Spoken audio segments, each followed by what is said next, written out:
Good morning, everybody, and welcome to Crete. You came in a good season. We have good weather, so you can enjoy your days and your stay here. Thank you very much. It's an honor to be here and have the chance to present our educational activities. Sorry if I'm a little bit stressed. Usually I present scientific programs, scientific results, not educational material.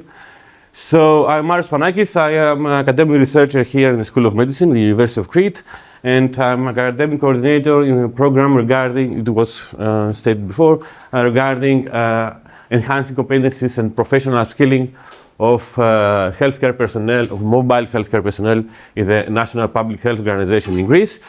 I convey the greetings from scientific supervisor and program coordinator, Professor Spanakis, who, due to heavy workload, couldn't be here with us today, but he also said me to give his congratulations for the whole organization of this event. And I will try to be as brief as possible because I need coffee. But I will give you a short background of what we try to do. Biotechnology advances and give us new medicines and better therapies. But it is continuously evident that we need to shift the healthcare ecosystem towards communities. No matter how we say the public, primary, behavioral, community health, we need to shift towards people, towards citizens. And the best example was stated before, it was COVID. To give you an example about that, the 90% of the COVID cases globally were treated at home. So this underscores the importance of strong primary community healthcare services. We need to go to the citizens before the citizens come to us, the hospital. So this is in line with World Health Organization declarations over the previous years that upcoming health system must be designed around people rather around institutions, and we need to go there. And there may be the best example to do so are mobile healthcare units, which are think of them as ambulatory healthcare teams, doctors, nurses, pharmacists, dentists, physicians, that go out to the communities and they can provide several activities. They can do epidemiological surveillance. We were familiar with that, people doing rapid tests in squares in the cities. But they also can promote campaigns of public health awareness, blood donation, organ donation, and stuff like that. But also they can participate in specific programs, such as vaccination programs for hard-to-reach populations, or diagnostic and screening services throughout the community, mammograms, bone density measurements. And they can also be used as teams to provide healthcare in emergency crisis, a disaster, an earthquake, or immigrant crisis. We can send them there to provide at least some primary healthcare delivery. So there are a lot of examples throughout the world, several studies that seem to show that community-based healthcare delivery teams can improve delivery of health to the communities and improve several outcomes of non-communicable diseases such as prevention and screening programs for breast and other types of cancer, but also provide healthcare adjusted to cultural needs of the communities. So the Hellenic National Public Health Organization has also a mobile healthcare unit which was deployed mostly during the COVID-19. It is about 900 people. We have around 550 healthcare professionals of different background and expertise, and 300 supporting staff, drivers, and administrative staff. You can see here the distribution of the healthcare professionals as to their expertise. And the mobile healthcare units are allocated all over Greece. So we have deployed them. They have deployed them, I'm not in the EOD, but they have deployed all over Greece. So following the pandemic, EOD wanted to capitalize on the experience that was gained for their teams, and they wanted to create a mobile healthcare team to provide daily low-cost and effective healthcare service within the community. But to do so, they need to upgrade their knowledge and skills. And they have described 4 pillars, 4 core thematics that the units have to cultivate about health promotion and prevention activities, provision of care to people, and improve social welfare and solidarity, and cultivate digital health skill literacy. So here's the challenge. How we can do it in a nationwide based program simultaneously, customized for these specific needs for all the members of EOD.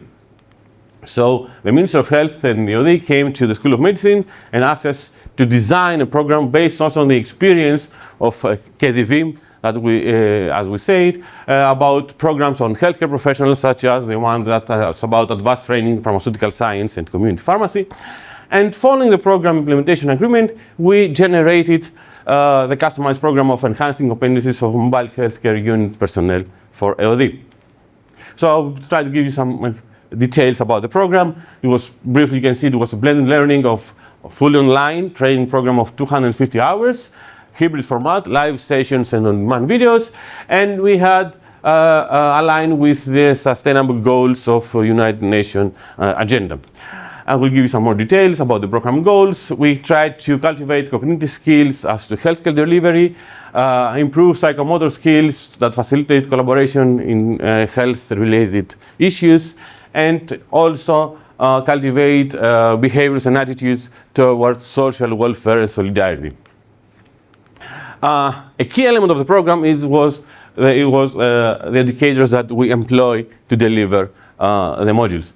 We know we had a multidisciplinary team of experts in EOD, and we did, again, the same. We employed multidisciplinary team of experts as educators. So we had a holistic point of view from academics, medical doctors, nurses, healthcare providers, to deliver all the 22 available modules aligned in the 4 core thematics. And you see here how they are distributed. And regarding the online training, as I said, we had a blended format of live sessions and on-demand videos.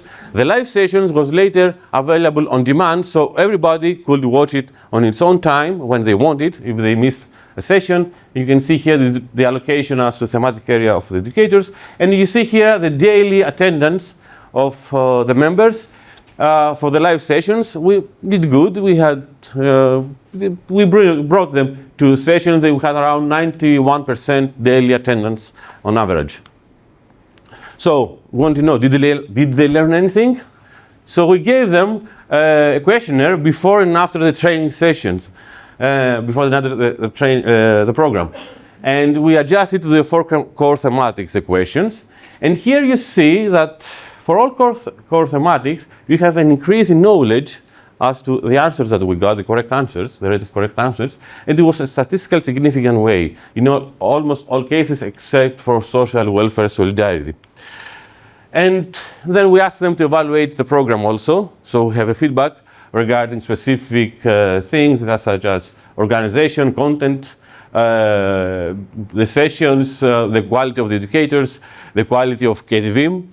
And we had good, I think we did good. We had very good and excellent opinions regarding the program for the trainers. And we asked also the educators to give us their feedback. We also had good feedback from the educators regarding the organization of the program, the content, the engagement and participation of the trainees, and the procedural requirements, how easy it was for them to do the online training. And we had 1 for the easy, 10 for the difficulty that you see here, it's very low. So overall, I think we succeeded in providing a nationwide continuous educational program for upskilling and reskilling of people, of healthcare professionals working in the National Public Health Organization. This is an example of a bridge between academia, public sectors, health professionals of different disciplines that promotes cross-sectional collaboration, and I believe creates a group of upskilled professionals that they can promote a specific issue, healthcare delivery in the community. The program also is under review as a research protocol, and thank you for your attention. I hope I did it fast. Any questions?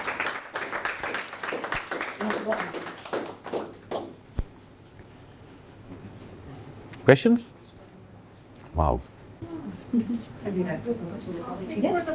Bear with us. It's really nice that you did an evaluation and your audience is mainly medical doctors.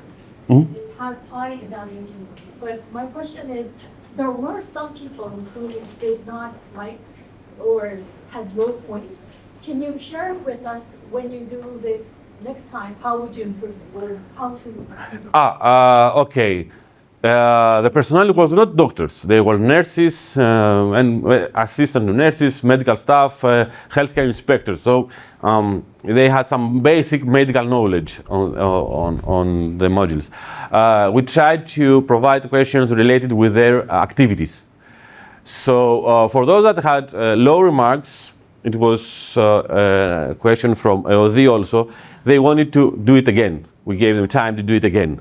So because they will get a certification of attendance and certification for their organization. But it was out of the program. It was out of the scope of our program.